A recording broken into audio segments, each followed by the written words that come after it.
No, first thing, we're gonna watch a video from Casual Geographic, the wonderful animal channel. This one is called Why These Fish Belong in a Horror Movie More Than Sharks. I'm gonna admit one thing.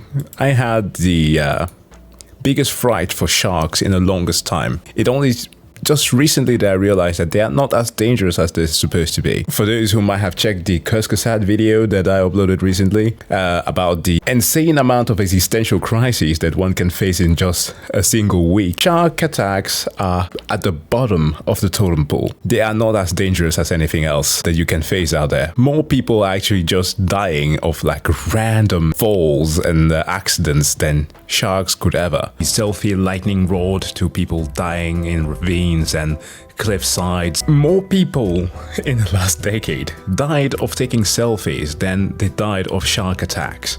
That's a fun fact for you. Let's check this one out.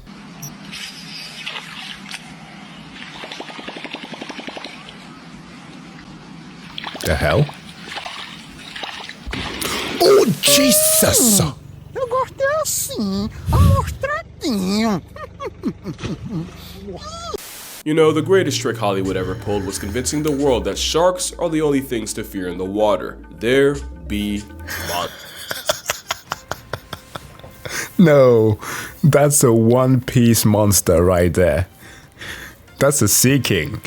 Look at the smile on their faces, like, gotcha, homie. Monsters. In the last video, we talked about how sharks might just be the most misunderstood creatures in nature, with a PR team that works about as hard as a whiteout's brain after 6 rounds of CTE. They've been done so dirty, they've actually overshadowed the other ichthyological insanity spawned from Satan's septic tank. These are 7 fish that should honestly terrify you more than any shark. This isn't really to substitute one fear for another, but I do think these fish could make a much more traumatizing, nightmare-inducing horror flick than Jaws. Quick thing. Can we rename the video to The 7 Deadly Fins? Come on. Come on. Should honestly terrify you more than any shark. This isn't really to substitute one fear for another, but I do think these fish could make a much more traumatizing, nightmare-inducing horror flick than Jaws. And it starts right here. Those eyes belong to a pair of Arapaimas, also known as a pirarucu. You've definitely seen them before. Does this video ring a bell? It definitely rang his. It's one of the biggest freshwater middle fingers nature forgot to vault, usually growing to over 6 feet long and 200 something pounds. It's bad enough those are NBA point guard measurements, but the beefiest ones can get to 10 feet in length and weigh over 400 pounds. That was supposed to be a crocodile. Somehow nature said, no, we're not giving you feet. You're gonna stick to that size, but we're not giving you feet because you will be too much of a menace. This Jurassic roid guppy usually eats other fish to go with fruits and seeds, but also birds and allegedly even monkeys sitting on branches too close to water. And if you don't believe that, it's because you haven't seen them hunt. They're explosively quick, and the aquatic black hole has been known to confuse feet for fish and finally pull people underwater. One zookeeper reportedly made the mistake of trying to retrieve a glove that had fallen into an Arapaima pool, and in a split second got his hand, wrist, and several fingers broken. There's also the fact that a refrigerator-sized fish will yeet themselves out of water in self-defense. And let's talk about that defense. The plus-size bite jay is covered in heavily armored scales, not only tough enough to tank piranha attacks, locals historically use them as nail files. They've also used their tongues as scrapers, since these fish have teeth growing out of a bony tongue that can be used to effectively crush struggling prey against the roof of their mouths. Wow. This is the original Gag 3000. Oh no. Obviously, the sharks, they are well known for having the rows of teeth, but having that on a tongue? JoJo reference? Yeah. You know nature got in its bag when it made a fish that can breathe air, and the Antichrist of the Amazon has a modified swim bladder that was repurposed as lungs, meaning this flex of a fish can survive 24 hours out of water. On one hand, that means they have to come up for air every 20 minutes or suffer the eternal shame of being a fish that finds a way to drown. But it also works out for them because in low oxygen water where most fish become slow and sluggish, the air merchant menace can pretty much go on a killing streak. Now the question is, could an Arapaima pack up a person? While there's no indication they see us as a snack, there are old stories of high-strung assault guppies effectively drowning people, likely by knocking them unconscious and leaving them incapacitated underwater. Not him, he's fine. You can unclench guidelines, he's good.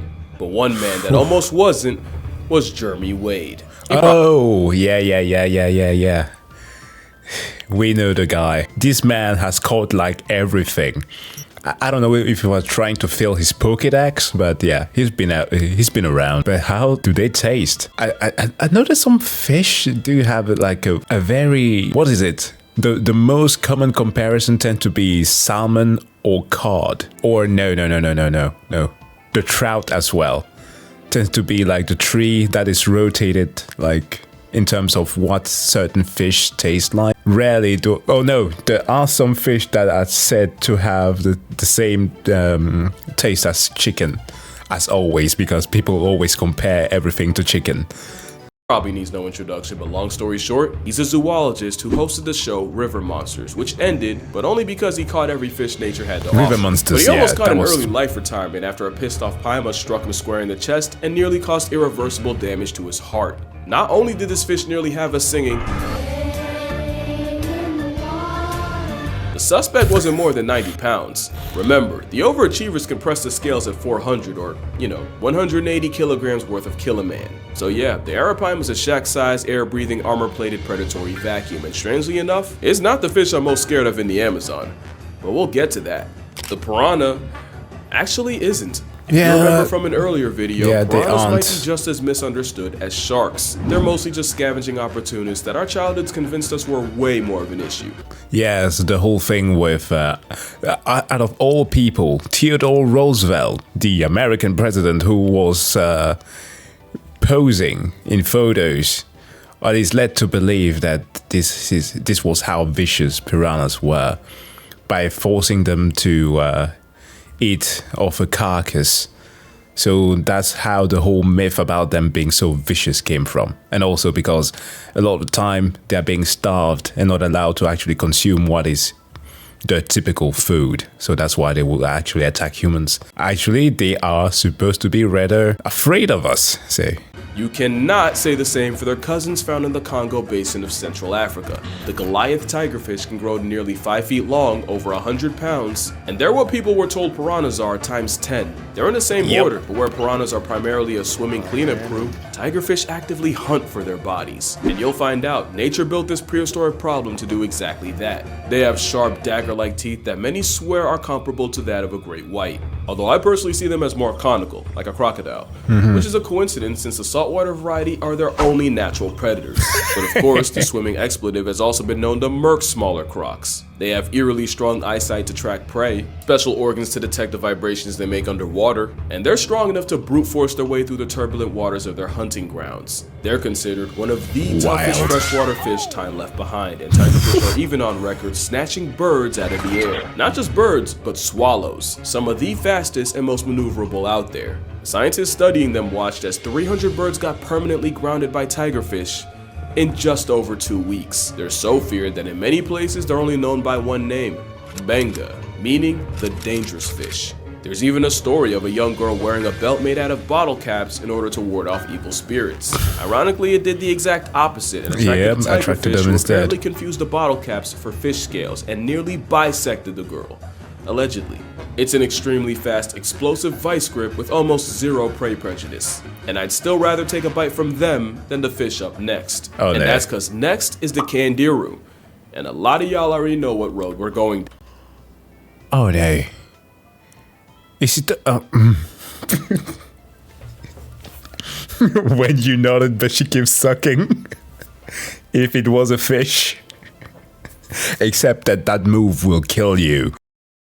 The Candiru is a tiny parasite in the Amazon, also nicknamed the vampire fish for their habit of invading the gills of larger fish and scraping the insides to feed off their blood.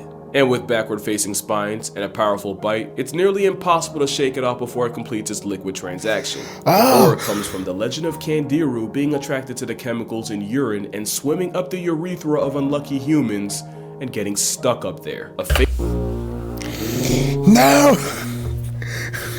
I did not need to recall the stories of that again.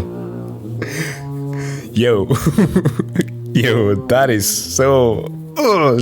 that is so nasty. This is why you are never pissing in a lake. Don't. Please, this is your last notice. Don't ever do that. Fate that takes surgery to reverse. Imagine a serrated, sentient toothpick in your bathing suit business, and you'll see why the violation with gills is so feared. How much of this is even real? Most of the reports of people getting penetrated by peenfish are really sus at best. Apparently, they're not even attracted to the ammonia in human urine in the first place. There's a good chance that the Candiru controversy came from European settlers coming home from long expeditions and telling these long, exaggerated stories to anyone who'd listen for status and attention. Yeah, but basically they were probably lying for clout. Or they could have engaged in something, gotten an STI, and were like, no, you know, it was a fish. It was the fish that ruined my pee-pee. And not me fucking around and finding out. Men will literally lie about everything instead of taking accountability. That's so fucking funny. I swear to God. I could definitely see that happening. Yo, dude, what happened to your dick? No, you see, this fish swam upstream. What, like a waterfall? No, up my piss. No, come on, stop capping. You were having too much fun. No. I swear to God. You have to remember, the whole piranha skinning a cow thing spawned from locals staging an event to impress the president. The truth is, your chances of peeing in the Amazon and getting frontal probed by a fish are about as much as you getting meal prepped by a shark or getting struck by lightning. Oh, my bad. And getting struck by lightning. That being said, I'd rather get tag teamed by the pets of Poseidon and the forces of Zeus than have a bloodluster up my urethra, no Franklin. If the odds ain't zero, they're just too high for me. But I'll happily take a Candiru to the Mandiru, then run into aquatic op number 4. In fact, I'm so afraid of it, I actually had to break my own rule for this video. The Humboldt squid obviously isn't a fish, but it's the closest thing to a living nightmare on this list. Let's be clear, at 5 feet, about 100 pounds, there are bigger squid. What sets Humboldts apart is they can hunt in packs of over 1,000. Yeah, that's 3 zeros like a Tony Snell stat line. Nicknamed Diablo Rojo, there are old fisherman tales of men falling overboard, getting swarmed, and never coming back up. There's also stories of them curiously approaching divers before flipping and trying to rip their masks off. El Diablo. Stories when marine biologist Alex Kirstich can tell you about the time several homicidal squids grabbed him and attempted to drag him down into the dark maw of the abyss. It gets worse when you realize what exactly happens when a red devil decides to take you to hell. Humboldts aren't just highly intelligent, they're covered in tiny red chromatophores that they can use to rapidly change color in order to communicate with each other. It's like Morse code but for Crip and calamari. We don't know exactly what it means, but there's a good chance if a Humboldt confronts you and starts violently flashing red, it could be telling a bunch of others you can't see that you're free eats. So likely the last thing you'll see is pulsing red before you get eaten alive. It doesn't help that satanic cephalopods are known for speed eating and are notorious for stripping fish to the bones faster than fishermen can reel them. Add a beak that can easily slice flesh and a bite force that can reportedly crack bone, and I think you see why I'm not exaggerating when I say I'll deal with every other fish on this list than a pack of predatory color coordinating squid. And I don't care what logic says, there's no doubt in my mind this squid would eat a human if they thought they could. Why? You see a fish coming your way, flashing red, translating that in Morse code saying, gang gang, you are dead. Humboldt squid only live about a year. That rapid growth in a short time means they'll rarely pass up an easy meal, even if it's their own kind. Humboldts are highly cannibalistic, and they will not hesitate to turn on a weak or injured member of their own hunting party. There was a study done off the coast of Chile that found that out of over 2,000 squid, more than half held the remains of their own kind in their stomachs. It sounds to me that anything they see as weaker than them is something they can feed off, and the only saving grace for us is they usually only press things smaller than they are. But you don't even have to be seen as food for affiliated squids to be a problem. Like a true xenophobic, they react to most things they don't understand with aggression, and they've even attacked cameras and equipment and left them out of order. To me, the most disturbing aspect of getting assaulted by squids is, even if you escape, if you panic and surface too fast, you can get the bends and past tense anyway. That type of psychological horror is what puts the Humboldt here, and wouldn't you know, emotional damage is another symptom of finding out about the next fish. Cause now we got the stonefish. Not one of, but the most venomous fish. Oh, yeah. Yeah, good luck. If If you step on this one, you're dead.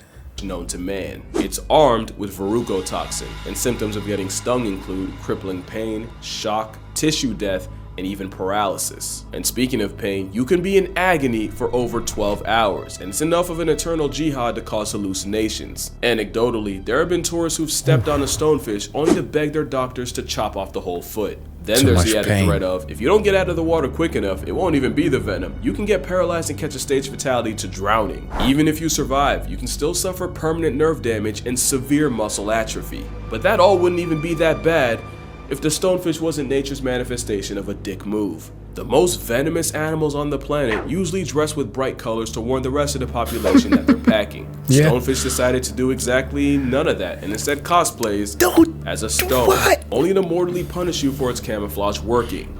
But I'm sorry, but why? Why? Why are you touching it? Like, seriously.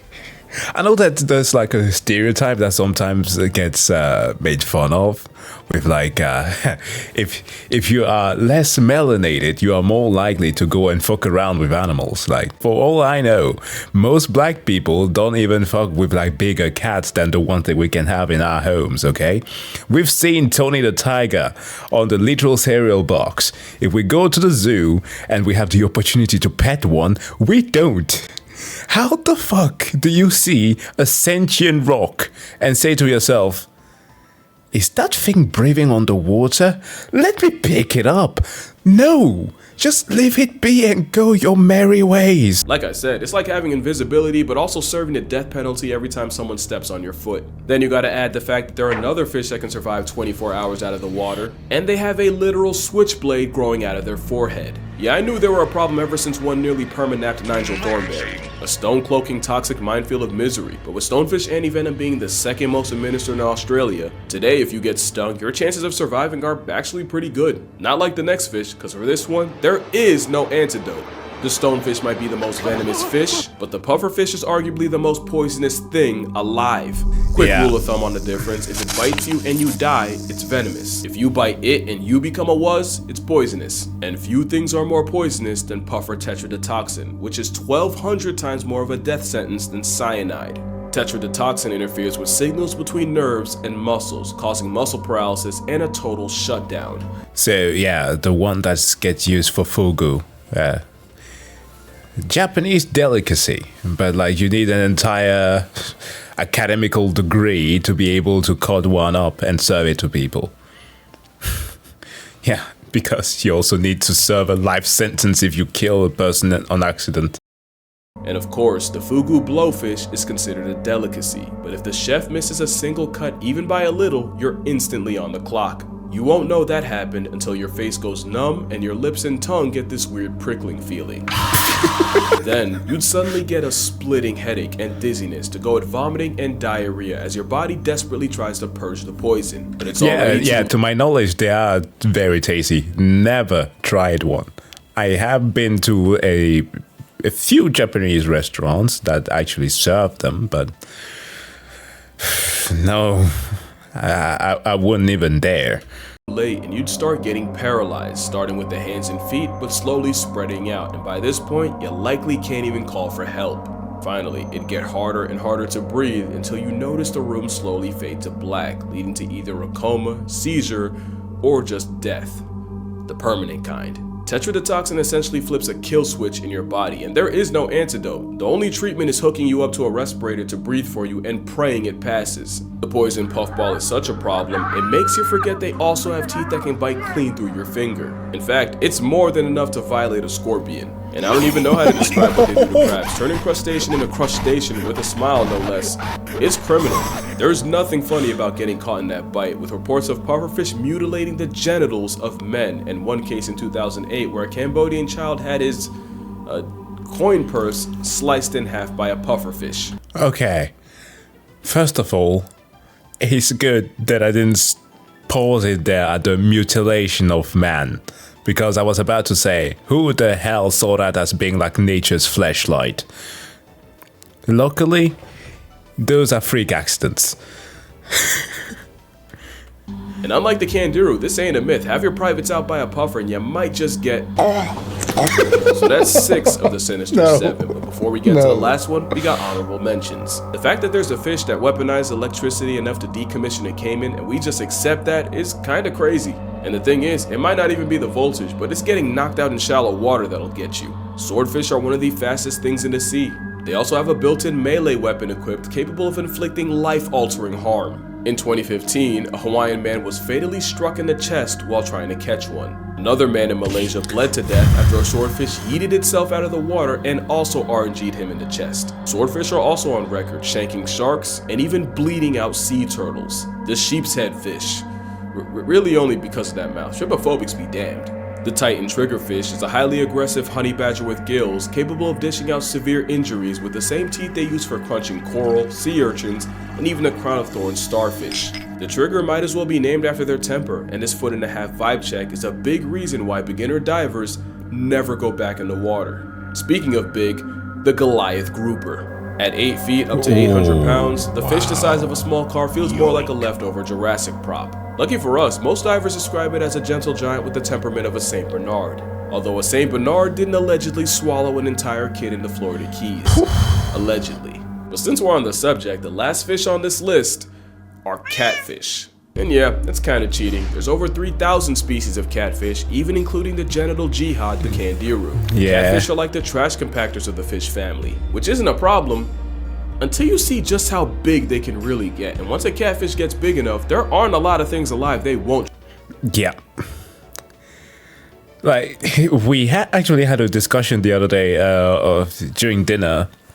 We had family over discussing the size of tuna, because in some areas in America where some grizzly bears were like displaced, tunas have this capacity of growing rather large.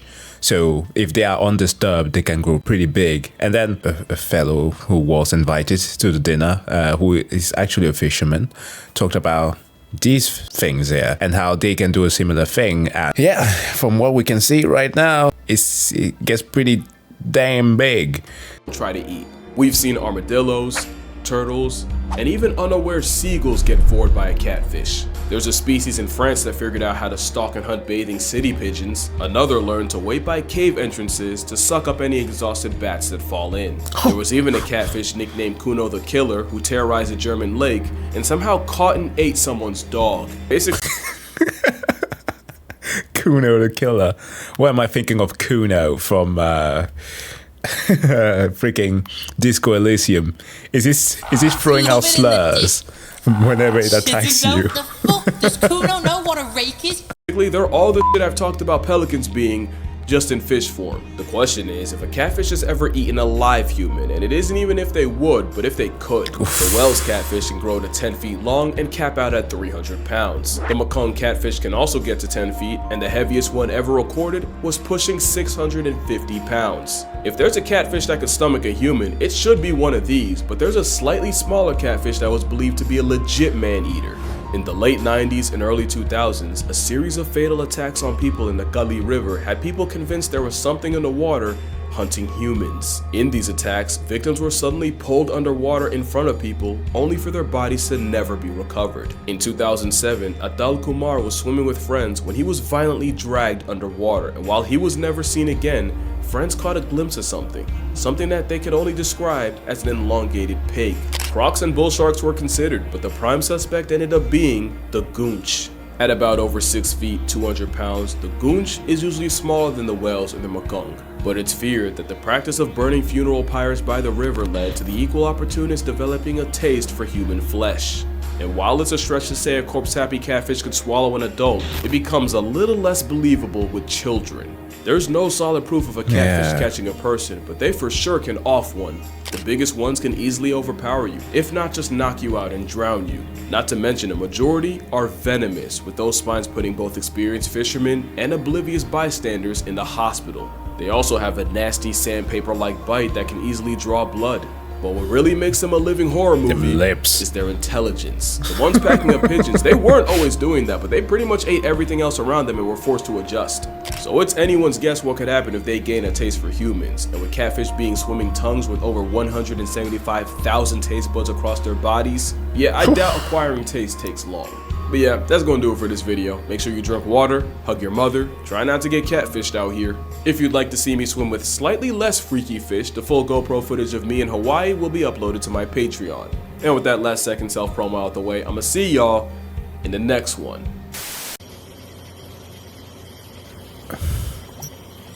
Say. You blowing her bubbles? Say. That's what I'm talking about. I can understand the relationship between a man and his wild animal, but you will never see me do something like this.